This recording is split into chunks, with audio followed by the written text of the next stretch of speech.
Good evening and welcome to the Channel Studios here in London with your international news around the world in 5.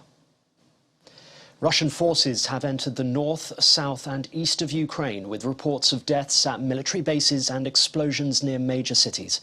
It comes as the EU says Vladimir Putin has brought war back to Europe. Apocalyptic scenes that look like they're straight from a Hollywood movie. Footage of dozens of Russian helicopters in Oblast. Shelling has been seen in towns and cities across Ukraine. Russia says they're targeting military and strategic landmarks. Try telling that to residents in this apartment building. It's not known how many people died in this attack. Airports have been particularly targeted, smoke here rising above a military airfield near Chuguev. Main bridges across the country have also been taken out. World leaders have expressed raw outrage, promising unprecedented sanctions to hit the Kremlin. Peace on our continent has been shattered. We now have war in Europe on a scale and of a type we thought belonged to history. The president of the European Commission said sanctions would seriously degrade the Russian economy. We will later today present a package of massive and targeted sanctions to European leaders for their approval. We are coordinated closely with our partners and allies, the United States, the United Kingdom, Canada and Norway, but also, for example, Japan and Australia. Boris Johnson said further massive sanctions would now be placed on Russia and said for democracy across the world, their mission in Ukraine must fail.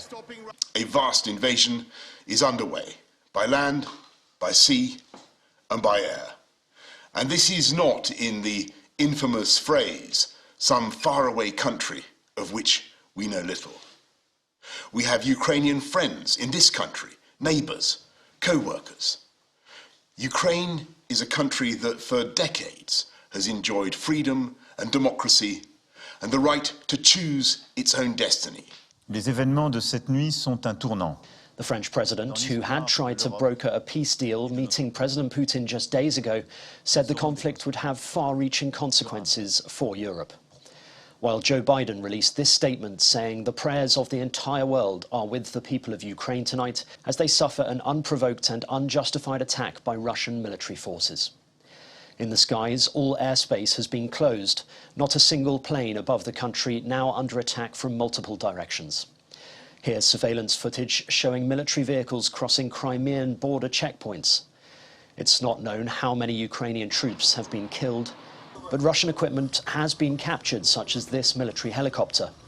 And these army members from the Motor Rifles Division, fighters little older than children.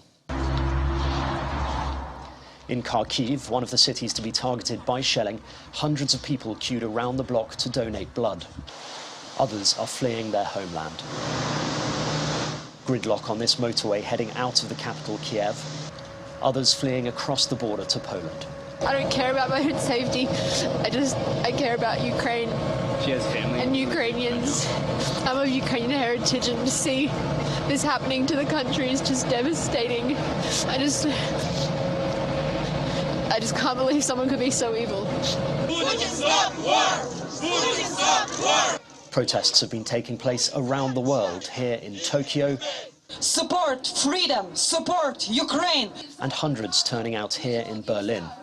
Mr. Prime Minister. As if nothing was happening, President Putin held bilateral talks with Pakistan's President Imran Khan.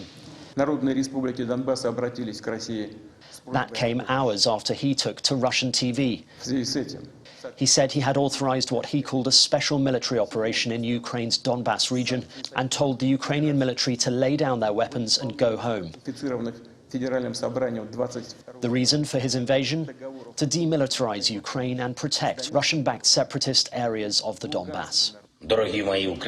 President Zelensky of Ukraine then addressed his people, saying Vladimir Putin wants to destroy my country, he wants to destroy our country, everything we have been building, what we live for.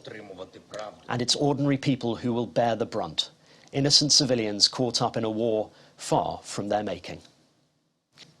And that's your international news around the world in 5. Now back to the Channel Studios in Lagos. Thanks a lot, Simon. Back here in Nigeria, gunmen earlier today reportedly attacked some commercial banks